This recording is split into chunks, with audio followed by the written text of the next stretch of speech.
Hey guys, it's Ron and Deb back for another edition of Ask Ron. We finally got Ron back from LeGrand's for a little bit and back from Mastermind. So here we go. We got from Andre Zanders. He's got a question. I have It's not a question, it's an essay. It is an essay. It's a long one, so bear with me. I have negotiated the seller to let me take over his payments of $775 per month and lease option the house for what he owes on it. Right. $156,000 to get the deal. I agreed to let them stay in the house until I found another cash out buyer or lease option buyer, at which time he'll move in within 2 weeks of my notice to him to vacate. While we wait for that buyer, he will continue to make payments and maintenance on the property. When he's made the arrangements with his builder, and if I haven't found a buyer as yet, I will then pick up his payments. Papers aren't signed yet, but looks very solid. The axe exit strategy looks very good if I have no takers on the $180,000 price. Land values in Iowa haven't gone down much of the 4% in my area, probably because we aren't overpriced. Please step me through buying a property subject to. Do I take the property into a trust to do that? He's not going to give a deed. He is concerned about his credit rating, especially when he's building a new house. All right, wow, that's a mouthful. All right, well, first of all, if he's not going to give you the deed, you're not going to take the property subject to. It's really that simple, because that's what the taking it subject to means. He's deeding you the property subject to the underlying financing. So that's out. So it looks like your only choice is to do a lease option. Now, what I heard that I don't like is that you agreed to make his payment even if you don't put somebody in the house, and you're not going to do that. Now, if you want to sandwich lease it, and you feel that you can lease it and agree to make his payment maybe 3 months down the road, that'll give you plenty of time to put a lease option tenant buyer in there. That's okay, that's a little different. But if it's an axe deal, we never agree to make payments on axe. It's very clear. When I find a tenant buyer 30 days after you approve them and we close and put them in the house on a lease purchase, that's when you get your first rent check, and I get the one that we collect at closing. So I hope that cleared that up for you. But again, if he won't deed you the house, subject to is out of the question. Okay, great. All right, next question is from Jane Stoker. This is about listing book. Jane is from Virginia. My realtor has given me access to listing book. I am learning how best to use this resource. It seems much better than MLS overall.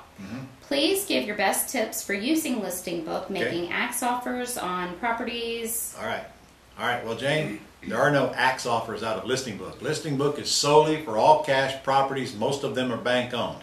However, there are a few in there that are individually owned, but they're so-called distressed properties.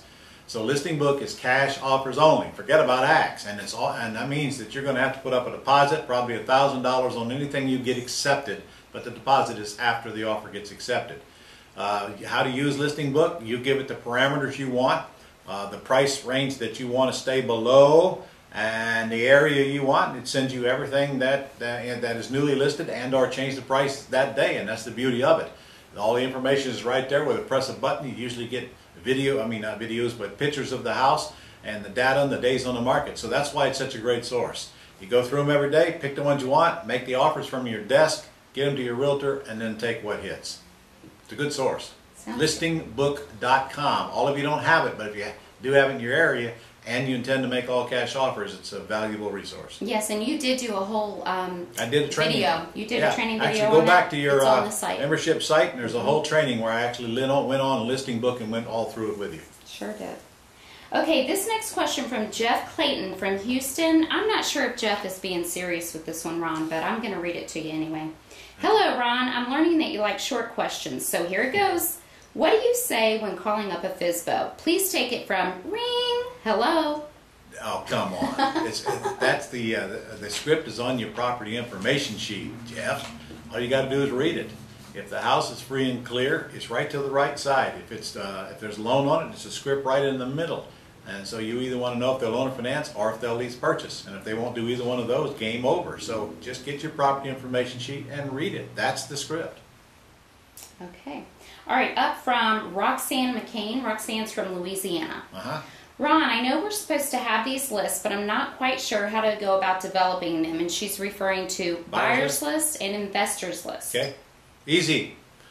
First, you got to have a place for the potential buyer to come to. So if they're coming on a website, you got to have a website or at least a post-it page, post-let page or a Craigslist page for them to come and give you their email address. And then it's just a matter of putting ads on all the free sites that you can find. Craigslist, of course, and all the other free sites, driving them to that place in which you'll capture their email address. And if you want to, if you're looking for wholesale buyers, just put a little form on there. There's only 3 or 4 questions that you need to ask them, like where they want to buy and how much money, how big of a property they want to buy.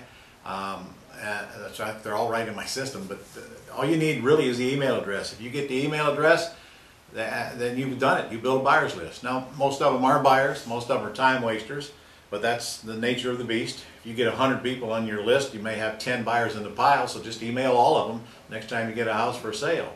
If they're owner-occupant buyers, you should drive them to the owner-occupant sheet, and you learn how much money they got, where they want to live, and what kind of a payment they can afford, and that builds a database as well. So really just set it up to receive them, and then post free ads to drive them to it. That's all there is to it.